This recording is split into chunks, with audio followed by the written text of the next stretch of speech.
실제로 수술을 하고 난 직후보다 오히려 한 달째가 더 빨가신 분들이 많으세요. 잘못된 게 아니라 정상 경과 중에 한 개고요. 이제 오늘 어떤 수술을 좀 하고 오셨어요? 오늘은 이마 축소 했습니다. 거상이랑 축소 되게 많이 하시죠? 저희 병원에 많이 하는 수술 중에 하나이기 때문에 많이 하고 있습니다. 거상이나 축소 하실 때 제일 많이 물어보는 게 수술 자체가 직접적으로 이제 절개를 하는 수술이다 보니까 특히 얼굴의 중앙이라고 할 수 있는 이마, 두피 쪽에 이제 칼을 대는 수술이기 때문에 그쪽에 남는 흉터가 나중에 눈에 띄지 않을까 제일 많이 걱정을 하시고요. 미용실에서 머리 감을 때 보통 뒤로 이렇게 감잖아요. 이 머리가 다 뒤로 넘어가면 이쪽 두피랑 헤어라인 쪽의 흉터가 보일 수밖에 없어요. 그래서 그 흉터에 대해서 굉장히 예민하게 이제 얘기하시고 굉장히 걱정을 많이 하시죠. 이렇게 걱정하시는 흉터가 과연 이제 어떻게 되는지 실제 이제 수술했던 분들의 사진을 바탕으로 좀 얘기를 드리려고 합니다. 처음에 알고 계셔야 될 거는 내시경 이마 거상을 할 때 노하우가 굉장히 중요하다는 것. 첫 번째 사진 같은 경우에 내시경 이마 거상을 할 때 절개를 하는 위치랑 흉터가 남게 되는 위치를 이렇게 그림으로 표현을 한 건데요. 헤어라인 뒤쪽으로 절개창을 넣어서 나중에 이제 흉터가 좀 가려질 수 있게 신경을 쓰는 편이고요. 세로로 절개창을 내고 폭은 주로 1cm, 커봐야 1.5cm 정도로 작은 구멍을 내서 그쪽으로 내시경을 집어넣어서 정교하게 수술을 하는 편입니다. 흉터가 벌어지거나 꺼지지 않으려면 흉터 안쪽에 피부만 단순히 이렇게 꼬매주는 게 아니라 근막층이라든지 피하 지방, 피하 조직 같은 것도 완벽하게 봉합을 해줘야지 수술 흔적이 거의 보이지 않고요. 숱이 많으신 분들은 사실 어떻게 해도 잘 보이진 않은데요. 숱이 없으신 분들이 특히 흉터가 잘 보이고 예민하게 얘기하시기 때문에 세심하고 꼼꼼하게 봉합을 하는 편입니다.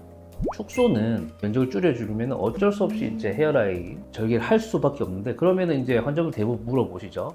헤어라인 앞쪽에 흉터가 많이 보이는 거 아니냐. 일부는 맞는 말입니다. 두피를 앞으로 이동시키고 남는 피부를 잘라내야 되기 때문에 절개선이 크게 들어갈 수밖에 없어요. 하지만 그렇다고 흉터가 너무 눈에 띄게 절개를 하지는 않거든요. 모근 있고 모낭이 있고요. 까만색 머리카락이 이렇게 나는 이런 이제 구멍이 있는데요. 우리가 절개를 어떻게 하느냐에 따라서 흉터가 많이 보일 수도 있고 적게 보일 수도 있어요.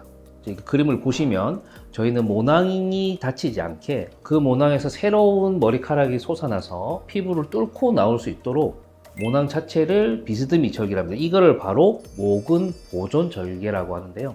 그냥 단순히 수직으로 절개를 하거나 뭐 수평으로 절개를 하거나 이러면은 나중에 모근 안에서 머리카락이 나오는 그 방향 자체가 어긋나서 흉터가 더 많이 보이게 되는데요.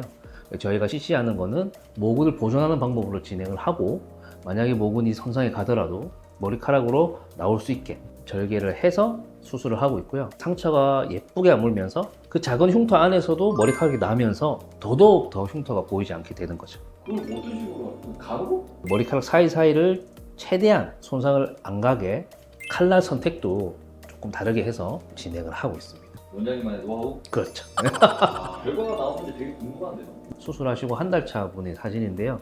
저희가 항상 수술하고 얘기 드리는 부분이 수술 후에 한 달째, 두 달째가 제일 흉터가 많이 보일 수밖에 없는 시기입니다. 보통 한 달째 수술한 부위가 너무 빨갛다, 흉터가 그대로 영구히 남는 게 아니냐 하면서 병원에 전화도 많이 주시고 하시는데요.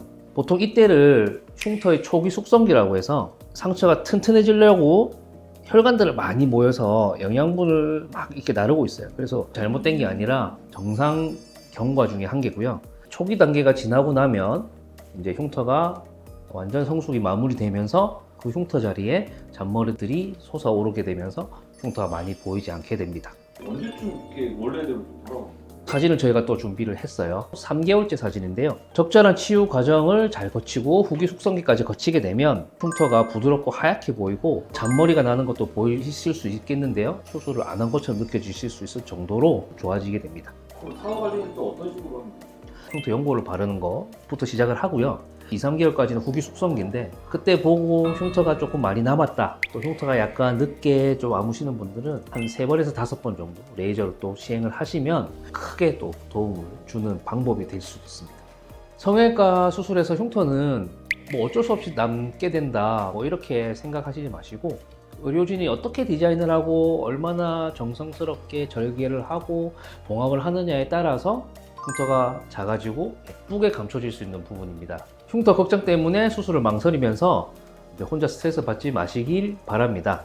이마 거상, 이마 축소, 고객님들이 제일 많이 고려하시는 흉터에 대해서 얘기를 한번 해봤는데요. 궁금한 점이 있으시면 언제든지 편하게 댓글을 달아주시면 대답을 드리도록 하겠습니다. 구독, 좋아요 부탁드립니다.